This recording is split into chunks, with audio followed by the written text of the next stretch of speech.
Assalamualaikum warahmatullahi wabarakatuh. Perkenalkan, nama saya Al-Mutawakil Paletari dengan NIM 2302105001024 dari kelas Tekom B. Ingin menjelaskan tentang ringkasan dari proses sinkronisasi. Baik, kita lanjut saja ke materinya. Sinkronisasi adalah elemen kritis dalam sistem operasi yang memastikan koordinasi dan integritas dalam eksekusi berbagai proses.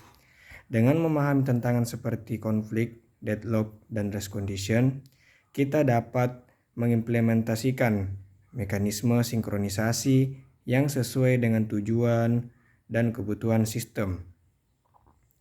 Materi ini memberikan pemahaman mendalam tentang bagaimana sinkronisasi tidak hanya diperlukan untuk menjaga konsistensi data, tetapi juga untuk mendukung efisiensi, keamanan, dan kinerja optimal dalam lingkungan komputasi yang terus berkembang. Dalam sistem operasi baik untuk komputer personal atau PC maupun perangkat mobile, pemahaman tentang sinkronisasi menjadi semakin penting seiring dengan kompleksitas dan jumlah proses yang dijalankan bersamaan. Proses sinkronisasi melibatkan konsep-konsep seperti mutex, semafor, dan kondisi yang memungkinkan pengembang merancang aplikasi yang aman, efisien, dan responsif. Sebagai penutup tentang proses sinkronisasi dalam sistem operasi bukan hanya merupakan aspek teknis yang diperlukan untuk pengembangan perangkat lunak, tetapi juga mencerminkan keterampilan kritis dalam membangun sistem yang handal dan efisien. Dengan demikian, pemahaman yang baik tentang proses sinkronisasi adalah fondasi yang esensial dalam merancang dan mengelola sistem operasi yang kompleks di era digital ini. Baik, kita melangkah ke materi jenis-jenis platform sistem operasi PC dan mobile. Sistem operasi atau OS bagaikan jantung yang memompa kehidupan ke dalam perangkat komputer Anda. Ia bertindak sebagai perantara yang menghubungkan berbagai komponen perangkat keras dan perangkat lunak, memungkinkan mereka untuk bekerja sama secara harmonis dan menyelesaikan tugas yang Anda inginkan. Lebih dari sekedar pengatur OS memiliki peran krusial dalam mengoptimalkan kinerja dan stabilitas komputer. Ia memastikan penggunaan sumber daya yang efisien, mengalokasikan memori dan prosesor secara tepat, serta menangani berbagai tugas kompleks di balik layer. Dan OS juga memiliki beberapa fungsi utama. Selanjutnya yaitu Android. Android adalah sistem operasi yang populer untuk perangkat seluler seperti smartphone dan tablet. Sistem operasi ini memiliki banyak kelebihan seperti akses ke banyak aplikasi, fitur notifikasi, dan hotspot seluler. Selain itu, Android juga memiliki beberapa kekurangan seperti konsumsi baterai yang tinggi, perlindungan virus yang belum maksimal, dan banyaknya iklan. Selanjutnya yaitu Windows Phone.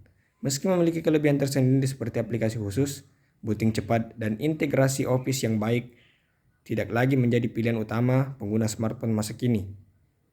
Pangsa pasar yang kecil berdampak pada minimnya pilihan aplikasi dan harga perangkat yang cenderung lebih mahal.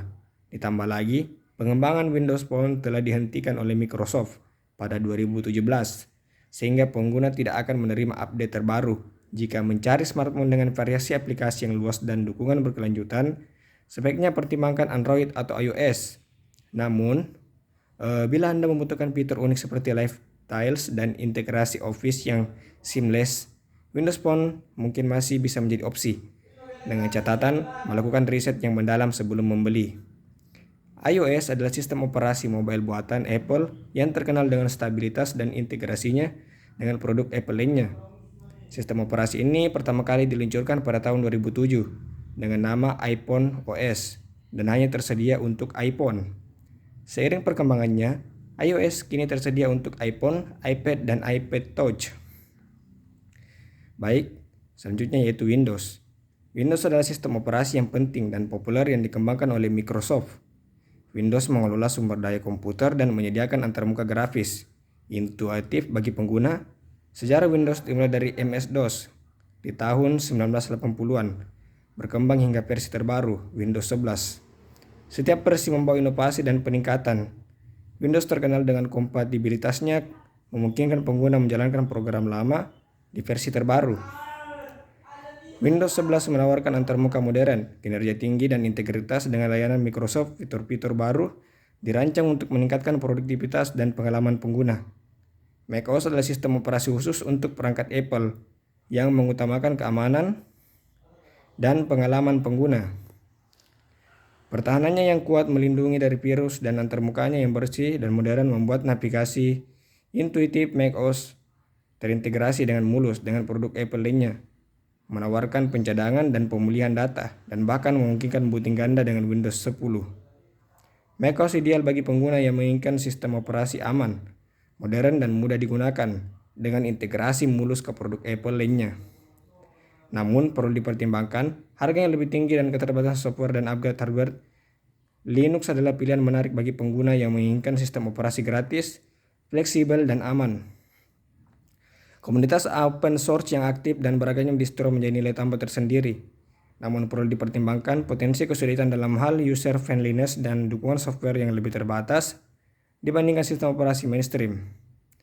Sekian yang dapat saya jelaskan tentang ringkasan materi dari proses sinkronisasi dan jenis-jenis OS. Lebih dan kurangnya mohon dimaafkan. Saya Al-Mutawakil Paletari. Assalamualaikum warahmatullahi wabarakatuh.